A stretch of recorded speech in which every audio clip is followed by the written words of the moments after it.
என்னுடைய செயலும் சிந்தனையிலும் இந்த சமூகத்துக்கு பயனுள்ளதாக இருக்குன்னு நினைக்கிறவங்க மட்டும் இந்த மூவேந்தர் மீடியாவை சப்ஸ்கிரைப் பண்ணிவிட்டு பெல் ஐக்கான் ஆல் கொடுத்து வந்து ஃபாலோ பண்ணிக்கோங்க.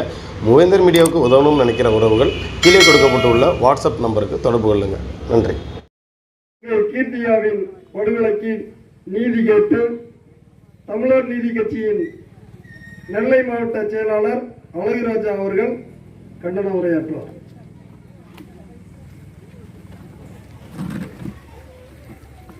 எங்களின் அன்பு தங்கை கீர்த்தியாவுக்கு தொடர்ந்து 13 நாளாக இந்த ஊர் மக்கள் சார்பாக போராடி கொண்டிருக்கும் ஊர் பொதுமக்களுக்கும் இங்கே ஒத்துழைப்பு கொடுத்து வந்திருக்கும் தோழர்களுக்கும் அப்புறம் மீடியா தோழர்களுக்கும் எங்களது தமிழர் நீதி கட்சி நெல்லை மாவட்ட செயலாளர் சார்பாக ஒரு மிகப்பெரிய நன்றியை தெரிவித்துக் கொள்கிறோம். அதே சமயத்தில் இந்த போராட்டத்துக்கும் தொடர்ச்சியாக நடைபெறும் போராட்டத்துக்கும் உறுதுணையாக தமிழர் நீதி கட்சி எப்போதும் களத்தில் நிற்கும் என்பதையும் பதிவு செய்து கொள்கிறோம். இந்த தலைவர் கவனத்துக்கு கொண்டு போயிருக்கோம். கவனத்துக்கு கொண்டு போன பிறகு தான் நீங்கள் போய் என்ன நடக்குன்னு பார்த்துட்டு வாங்கன்னு சொன்னாங்க. பார்த்துட்டு நாங்கள் சமூக ஊடகங்கள் எல்லாத்துலேயும் நோட் பண்ணிக்கிட்டு இருந்தோம் என்ன நடக்கு ஏது நடக்குன்னு. ஆனால் அங்கே நேரில் வந்து விசாரித்து பார்த்தா விசாரித்து பார்க்கும்போது பார்த்தீங்கன்னா கொடுமைகள்லாம் சொல்ல முடியாது. அதெல்லாம் கொடுமைகள்லாம் பெரிய வன்கொடுமை தாழ்ந்த கொடுமைகள். அது வந்து குறிப்பிட்ட நம்ம சமுதாயத்துக்கு மட்டுமே எல்லா மாவட்டத்திலையும் டிஸ்ட்ரிக்ட்லேயுமே இந்த தேவேந்திர குல சமுதாயத்தை இந்த காவல்துறை ஒரு குறிப்பிட்ட இந்த சாதியிலிருந்து ஒரு நல்ல ஒரு அமைப்பில் ஒரு நல்ல ஒரு போராளி இருந்தாங்கன்னா தட்டி கேட்டக்கூடாது. பொதுவாக அந்த பகுதியில் நடக்க இந்த மது பிரச்சனை, அதுபோல் கட்ட பஞ்சாயத்து பண்ணுவான், கந்து வட்டி பண்ணுவான், வேற மாதிரி 2ஆம் நம்பர் தொழில் ஃபுல்லாக செய்வான். இந்த விஷயத்த ஒரு நல்ல எண்ணத்தோட ஒரு சமூக ஆர்வலரோ ஒரு அமைப்பில் இருக்குன்னு இந்த மக்களுக்கு ஒரு நல்ல செய்யணும் ஒரு இதில் போய் கேட்டோம்னா அவன் மேலே உடனே பொய் வழக்கு. என்ன பொய் வழக்கு? அவன் என்ன தப்பியா செய்தான்? அவன் என்ன 2ஆம் நம்பர் தொழில் தான் கந்து வட்டி கொடுக்கானா, கஞ்சா வேலை பார்க்கானா, எல்லாம் பண்ணதுக்குள்ளாமே வேறு ஒரு குறிப்பிட்ட குற்ற செயலுக்குள்ள நபர். அந்த நபர்களுக்குலாம் நல்லா தெரியும். அந்த காவல் நிலையத்தில் ஒரு காவல் அதிகாரி எல்லா காவல் நிலையத்திலும் கடந்து வந்திருப்பாங்க. யார் எப்படி இருப்பாங்க ஒரு ஆளை பார்த்தோன்னே கண்டுபிடிச்சிருவாங்க. ஒரு ஆள் எப்படி இருப்பான், தப்பு பண்ணுவானா பண்ண மாட்டானான்னு சொல்லி. அப்படிங்கும்போது இந்த குற்ற சம்பவங்கள் நடக்கும்போது லோக்கலில் அரசு மதுபான கடங்கள் நடக்கும், பார்கள் நடக்கும். அந்த பார்கள் வந்து சட்டவிரோதமாக நடக்கும்போது இதை தட்டி கேட்பாங்க. இந்த அப்படிதான் எல்லா மாவட்டத்திலையும் நடந்துகிட்டு இருக்கு. அப்போ குறிப்பிட்ட இந்த கீர்த்தியோட படுகொலைக்கு முக்கிய காரணமே இந்த மது தான் இருக்கு. இந்த நபர் வந்து ஒரு தேவேந்திர குல கூட்டமைப்புல மாவட்ட செயலாளர் பொறுப்புல இருக்காப்ல. அவர் ஒரு பொறுப்புல இருக்கும்போது இந்த மக்களுக்காக நிறைய செய்யணும், இந்த மக்களுக்கு நான் வந்து ஒரு உண்மையான ஒரு போராளியா களத்துல நின்று ஒரு நல்ல தப்பு நடந்தா தட்டி கேட்கணும், அந்த ஒரு எண்ணத்துல தான் அந்த விஷயத்தை பதிவு பண்ணுறாரு காவல் நிலையத்துல புகார் மனுவா கொடுத்து. ஆனா அவர் புகார் மனுவே இந்த காவல் நிலையம் அலட்சியமா. ஆனா தப்பு பண்ணுவேன் மது வித்தவன் கொடுத்த உடனே கூப்பிட்டு போய் வழக்கு போடுதாங்க. ஏன் வழக்கு போடுதாங்க? இவர் நல்ல உறுத்தா இருக்காரு, இந்த சமூகத்தில் ஒரு பெரிய ஒரு ஆளா வந்துடக்கூடாதுன்னு அந்த வன்மம் யாருக்கு இருக்கு? இந்த பகுதிக்கு உட்பட்ட காவல் நிலையத்தில் இருக்க நடுக்காவேரி காவல் நிலைய ஆய்வாளர் சர்மிளாவுக்கு இருக்கு. நாங்கள் நிறைய விஷயங்களை வந்து நேரில் கலாய்வு பண்ணி இந்த கிராமத்தில் விசாரித்த பிறகுதான் நிறைய திடுக்கிடும் தகவல் வருது. ஏன்னா சாதி வெறி அந்த அளவுக்கு உள்ள ஊறி போய் கிடக்குங்க. சாதி வெறினா இந்த மாதிரி ஆய்வாளர் சாதி வெறியோட வேலை பார்க்கறது இருக்கவே காவல்துறைக்கு தகுதி இல்லாத ஆய்வாளர்கள். இந்த மாதிரி ஆய்வாளர்களை வச்சுன்னா சட்டம் ஒழுங்கு பெரிய கேள்விக்குறியாகிறோம். இதை வந்து முதலமைச்சர் கவனத்துக்கு கண்டிப்பாக கொண்டு போய் இந்த மாதிரி ஆய்வாளரெல்லாம் நீங்கள் வழக்கு போட்டிருக்கீங்க, இந்த SC/ST வழக்கு, அதுபோக இந்த பணி நீக்கம் காத்திருப்பு, இதெல்லாம் கண் துடைப்புக்குங்க. 2 மாதம் இருப்பாங்க, சொன்ன மாதிரி தோழர் சொன்ன மாதிரி 3 மாதம் இருப்பாங்க. 4ஆம் மாதம் ஒரு சேஷன்ல ஆய்வாளரா மீண்டும் பணியில் சேர்ந்த ஆய்வாளர் அப்படின்னு பதிவு பண்ணுவாங்க. இதெல்லாம் நாங்கள் வேடிக்கை பார்த்துக்கிட்டு இருக்கணுமா? நீங்க உண்மையா இந்த சட்ட ஒழுங்கை காப்பாற்றக்கூடிய நல்ல ஒரு அதிகாரியா இருந்தா சட்ட ஒழுங்கு கையில இருக்க முதலமைச்சர் அவர்கள் உடனடியாக கவனமா தலையிட்டு இந்த அம்மா வந்து சிறையில் அடைச்சு இந்த அம்மாவுக்கு வந்து வாழ்நாள் முழுவதும் ஒரு பெரிய ஒரு பனிஷ்மெண்ட்டை கொடுக்கணும். இந்த பனிஷ்மெண்ட்டை கொடுத்தாதான் இதுக்கு அடுத்து வர அதிகாரிகள் இந்த மாதிரி தப்ப பண்ண மாட்டாங்க. ஏன் சொல்றோம்னா இது காவல்துறைக்கு பெரிய ஒரு களங்கத்தை ஏற்படுத்தக்கூடிய ஒரு பெரிய ஒரு கெட்ட செயல். அடுத்தடுத்து வர அதிகாரி என்ன ஒரு மெத்தன போக்கில் இருப்பாங்க. சரியான ஒரு ஆளுக்கு தண்டனை கொடுத்தா இந்த மாதிரி தப்பு நடக்குமா சொல்லுங்க? ஒரு அதிகாரி நீங்க தண்டனை கொடுத்து பாருங்க, அடுத்த அதிகாரி என்ன பயப்படுவான். ஏப்பா நம்ம வந்து கரெக்டாக நம்ம பணியை செய்யணும். அந்த சம்பளத்தை எங்கேருந்து வருது? இந்த மக்களுடைய வரிப்பணம். இந்திய அரசியலமைப்பு சட்டத்தைப்படி ஒரு அதிகாரி, அரசு அதிகாரி யாருக்கு பணி செய்யணும்? மக்களுக்கு பணி செய்யணுங்க. அதை உணர்ந்து பணி செய்தாங்களா? கிடையாது. பணி எங்கே காமிக்காங்க? சம்பளத்தை அங்கே வாங்கிட்டு விசுவாசத்தை அங்கே தப்பு பண்ணவன்ட்ட காமிக்காங்க, மதுவுக்கு காமிக்காங்க, கட்ட பஞ்சாயத்து பண்ணுவோம் அவன்கிட்ட விசுவாசத்தை காமிக்காங்க. அப்படி இருக்கும்போது ஆட்சிக்கு கெட்ட பேர் ஏற்படாதா? எப்படி? கண்டிப்பாக ஏற்படும். இந்த மாதிரி ஆளுகளை வந்து இருக்க தகுதியே கிடையாது. அது ஒரு பெண்ணா இருந்து ஒரு 2 பெண்ணு அண்ணனுக்காண்டி நீதி கேட்டு போய் எங்க அண்ணன் வந்து கல்யாணம் வச்சிருக்கு, இப்படிலாம் கிடையாது அப்படின்னு ஒரு பெண்ணு ஈவு இரக்கம் இல்லாம இப்படி ஒரு பெண் ஆய்வாளராக பண்ணாலும் அதெல்லாம் வந்து வந்து மன்னிக்கவே முடியாத தப்புங்க.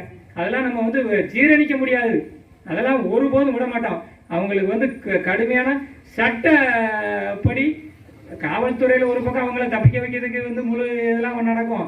இருந்தாலும் சட்டப்படி அவங்கள வந்து நம்ம வந்து கோர்ட்டு நீதிமன்றம் போய் இப்போ பாருங்க, இடையில தூத்துக்குடியில் ஒரு வழக்கில் தண்டனை கொடுத்துருக்காங்க. 20 வருஷத்துக்கு மேலே, 25 வருஷத்துக்கு மேலே. அதெல்லாம் உண்மையிலே பெரிய ஒரு வரலாறு திருப்புங்க.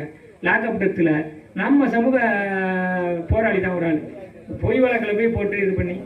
அதே மாதிரி கண்டிப்பாக போராடுற குணங்கள், போராட்ட கடைசி வரைக்கும் நம்ம கொள்கையை வந்து கடை விடக்கூடாது. இந்த 13 நாள் தொடர்ந்து போராடுறதுவே ஒரு பெரிய ஒரு இது. காவல்துறை அடக்குமுறையை கொடுக்கும். நீங்க பாடியை வாங்கலன்னா இங்க யார் யாரு உருத்தா இருக்கா, யார் யாரு முன்னாடி வாரா, இதெல்லாம் நோட் பண்ணுவான். ஒரு லிஸ்ட்டை போட்டு இவன் தான் இவ்வளவுக்கு காரணம், அந்த அன்னைக்கு உடனே கூப்பிட்டு அவனை பொய் வழக்கு, இல்லைன்னா அவன் மேல வேற எதுவும் வழக்கு இருக்கா அதை நோண்டுவாங்க. இந்த வேலையெல்லாம் காவல்துறை செய்யும். நீங்க எங்க வேலை செய்யணும், வேலை செய்த இடத்துல விட்டுலாம் எங்க வேலை செய்யக்கூடாது அந்த இடத்துல தான் வேலையை காமிக்கும். தீவிரம் காட்டுவான். எங்க தீவிரம் காட்டுமா?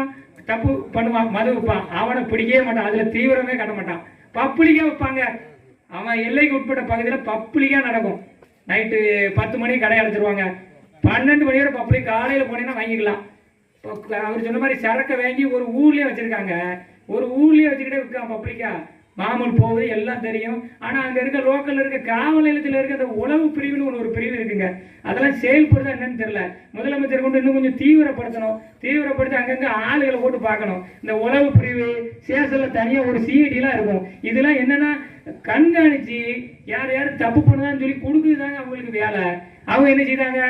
இப்பெல்லாம் அவங்க இவங்களுக்கு ஆதரவா பணத்தை வாங்கிட்டு ரிப்போர்ட்டை தப்பா கொடுக்குது. தப்பா யாருக்கு கொடுப்பா?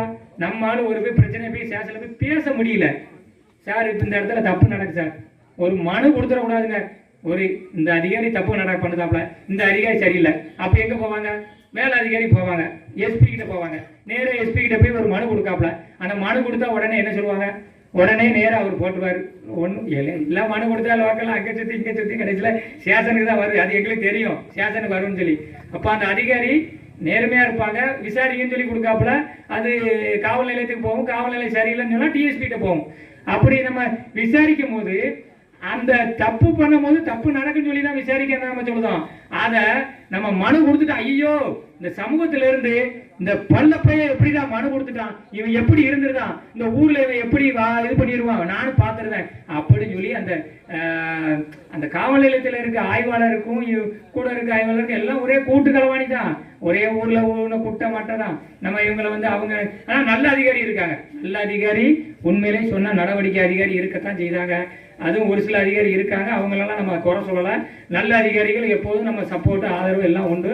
ஆனா இந்த மாதிரி துரோகிகள் வந்து காவல்துறையில் இருக்க அதிகாரிகளை உண்மையிலே நீங்க வந்து கடுமையான தண்டனையும் கடுமையான நடவடிக்கை அவங்களை கண்டிப்பா எடுக்கணும்.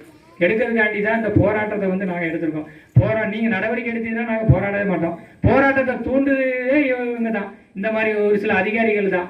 ஆனா நிறைய பேச்சுகள்லாம் பேசக்கூட ஒரு காவல் அதிகாரி ஒரு காவல் நிலையத்துக்கு போயிட்டா போன உடனே மனுஷனா முதல்ல பார்த்து வாங்க என்ன பிரச்சனை உட்காருங்க அப்படின்னு சொல்லி விசாரிச்சு, அதுதான் உண்மையிலே அந்த பணிக்கான ஒரு நேர்மை. அதைத்தான் அவங்க செய்யணும். ஆனா செய்ய மாட்டாங்க. எப்படி செய்ய மாட்டாங்க? அங்க சாதி வெறி இருக்குல்ல, நீதான் எஸ்சி தேவை பல்ல பயிலாச்ச அப்படிங்கும்போது எப்படி அவங்களுக்கு வந்து நடவடிக்கை எடுப்பாங்க? அது ஒரு காலமும் பண்ண மாட்டாங்க. கண்டிப்பா இது வந்து எல்லா மாவட்டத்திலையும் தொடர்ந்து நடக்கும். நம்ம சமூகத்திலிருந்து போனா மட்டும் தான் இந்த அடக்குமுறைகள், ஒடுக்குமுறைகள், ஏவல், காவல்துறை வேற ஆளுகளை விட்டு ஆகிடுவோம். அது போக பெரிய பெரிய ஆளுகள்கிட்ட விட்டே நம்மளை வந்து காட்டி கொடுத்துருவான். ஏப்பா இந்த இடத்துல வந்து அரிசி கடத்துதல் வேற மாதிரி தப்பா நடந்துச்சுன்னா உங்க ஊர்ல இவன் தான் எல்லாத்தையும் பண்ணுதான், அவனை ஒரு வழி பண்ணிட்டு பார்த்து வச்சுக்கா, நைட்டு 12-1 மணிக்கு இந்த ஏரியாவில் வருவான், போட்டு மாட்டியை விடாத. இதையும் திட்டமிட்டு ஒரு தகவலை கொடுக்குதோ அதே தான். ஏன்னா அந்த டீம் சுதந்திரமா லாந்திக்கிட்டு தான் இருக்குங்க. அவங்க சுதந்திரமா நடமாட விடுதே இவங்க தான். ஏன்னா அவங்களெல்லாம் இவங்க தான் ஆதரவு கொடுத்து பண்ணுறாங்க. அது எல்லாத்துக்குமே தெரியும். இதை அந்த ஒரு நல்ல எண்ணத்துல தான் இந்த நபர் வந்து தப்பை தட்டி கேட்காப்புல. இந்த சுற்று வட்டாரத்தில் எல்லாத்துலேயுமே எடுத்துக்கிட்டா பார்த்தா ஒரு நல்ல பிரச்சனைனா உடனே ஓடி போகக்கூடிய ஆளாக ஒரு நல்ல மனிதராக தான் இருந்திருக்காரு. நாங்கள் விசாரித்த ஊருக்குள்ளே விசாரித்து கலாய்வு பண்ணதில் அவர் ஒரு நல்ல மனிதர்.